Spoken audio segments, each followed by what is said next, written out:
Muy buenas tardes, estimados compañeros.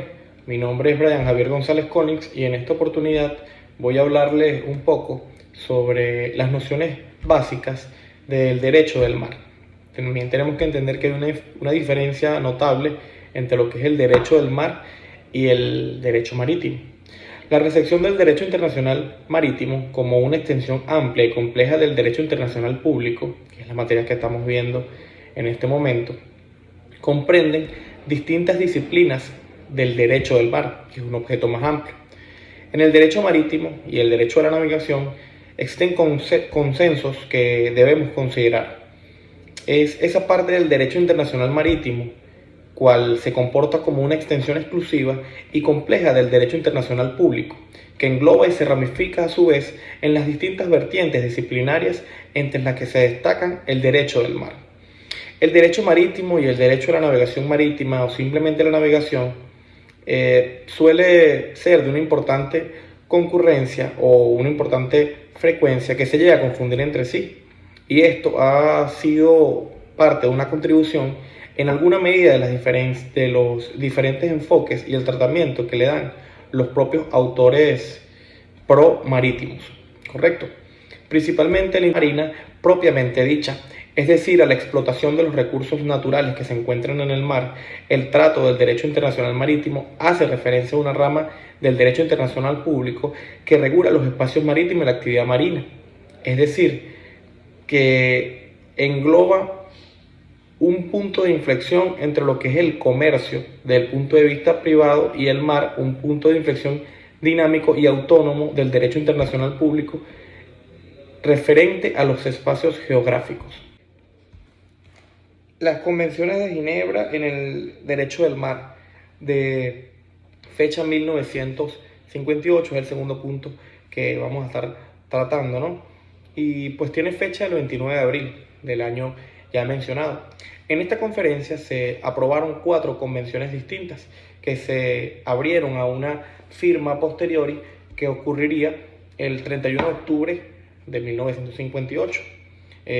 Luego de que quedaran abiertas las adhesiones de todos los miembros de las Naciones Unidas, así como los otros estados y organismos especializados invitados por la Asamblea de Pertenecientes, ¿no? O la Asamblea de las Partes. Durante esta convención sobre el mar territorial y la zona contigua, que es una de las zonas que entró en vigor a partir del 10 de septiembre del 64, estamos hablando de casi 5 años después, la Convención sobre Alta Mar, que entró en vigor el 30 de septiembre del 62, la Convención de la Pesca también entró en vigor, la Convención de los Recursos Vivos de Alta Mar entró en concordancia para el año 66 de 1900 y la Convención sobre la Plataforma Continental, que estamos hablando del 10 de junio de 1964. Además, cabe resaltar que se aprobó un protocolo de la firma facultativa de la jurisdicción obligatoria de la solución de controversias. Es un tema que tenemos que investigar con un poco de mayor amplitud porque la resolución de controversias en el ámbito del derecho internacional es bastante importante para el desarrollo de la actividad marítima, que este entró en vigor en el año 1962, específicamente el 30 de septiembre. Vamos a hablar un poco sobre las convenciones de las Naciones Unidas sobre el derecho del mar. Esta Convención de las Naciones Unidas sobre el derecho del mar, como acá lo dice, fue adoptada en 1982, mejor dicho, que establece un exhaustivo régimen de ley. Son leyes que ya fueron estudiadas, fueron escritas, aprobadas en el orden oceánico y los mares del mundo. Es importante que conozcamos la diferencia entre el océano y los mares del mundo, entendiendo que los mares pueden pertenecer a ciertas regiones geográficas, mientras que los océanos son parte de esa geografía marítima que es común y que depende de la tierra, que es de un uso común, ¿correcto? Se emanaron reglas que rigen todos los posibles de los océanos y de sus recursos, ¿no? Todos estos posibles recursos naturales que pudiesen ser explotados en algún momento. También es importante resaltar que durante esta convención al mismo tiempo se introducen los nuevos conceptos jurídicos y estos regímenes que abordan nuevos retos. y también se promociona un marco del desarrollo futuro para las áreas específicas del derecho. Como pueden ver en la lámina, estamos hablando en este momento de las zonas marítimas que prevé o que representan el derecho internacional. Tenemos al mar territorial, tenemos a las zonas contiguas, tenemos a las aguas interiores, las plataformas continentales, las zonas económicas exclusivas, alta mar y los fondos internacionales. Venezuela y el derecho del mar. Si bien es cierto que Venezuela no se suscribió en la Convención de las Naciones Unidas sobre el Derecho del Mar de 1982, la reciente evolución del derecho internacional del mar ha producido cambios irreversibles en las relaciones internacionales venezolanas.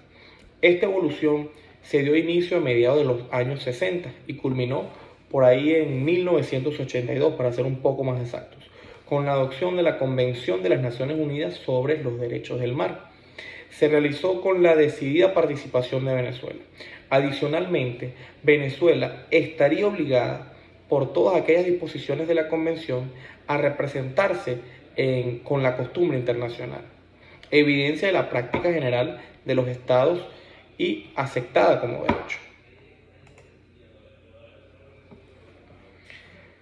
Hablando un poco de política en relación a lo que es el derecho internacional, dejando un poco atrás las características del derecho marítimo, quisiera hablarles un poco de lo que es la doctrina Estrada. Es nombrada así por su autor como una doctrina mexicana. Es el nombre del ideal central de la política exterior de México. Estamos hablando para el año de 1930. Su nombre honra a la memoria de Genaro Estrada. Genaro Estrada es el titular de la Secretaría de Relaciones Exteriores de ese país durante la época, y esto durante la presidencia de Pascual Ortiz Rubio, quien la redactó y publicó mediante un comunicado de dicha secretaría el 27 de septiembre de 1930. Esta doctrina se manifiesta en contra de los países que decidan si un gobierno extranjero es legítimo o ilegítimo, especialmente si este proviene de un movimiento revolucionario. La doctrina Estrada contradecía la costumbre de su época, según la cual cada país debía reconocer al gobierno de otro país para que éste considerara válido o legítimo. Igualmente se mostraba en contra de la doctrina Tovar y del intervencionismo. No es casualidad algunas situaciones que se presentaron en Venezuela, para hacer analogía con este caso, durante los años 2019 y quizás 2020. Hablándoles un poco de la doctrina Tovar, porque esta doctrina Tovar es el nombre con el cual se le conoce a una exhortación hecha por el canciller del Ecuador, Carlos Tovar, en 1906, como lo dice aquí en nuestra lámina. Es esta declarada una de las doctrinas más llamativas por parte de los gobiernos latinoamericanos, ya que en defensa de la legítima democracia fue que esta doctrina se llevó a cabo. Debe dar reconocimiento a los gobiernos de facto. Deben evitar este tipo de situaciones. Para los que no saben qué es un gobierno de facto, pues un gobierno de facto es aquel que, si bien en la práctica se puede ejercer como tal, no está reconocido oficialmente por alguna norma jurídica. Se establece la violación del ordenamiento constitucional de cualquier Estado, ejerciendo su poder efectivo o su poder ejecutivo, cuyo reconocimiento internacional por parte de los terceros es un acto voluntario y discrecional, que atiende generalmente a la efectividad de la situación creada. En otra doctrina hablaremos un poco de la doctrina Drago, anunciada el 29 de diciembre de 1902 por el ministro de Relaciones Exteriores de la Argentina durante la segunda presidencia de Julio Roca. ¿Correcto?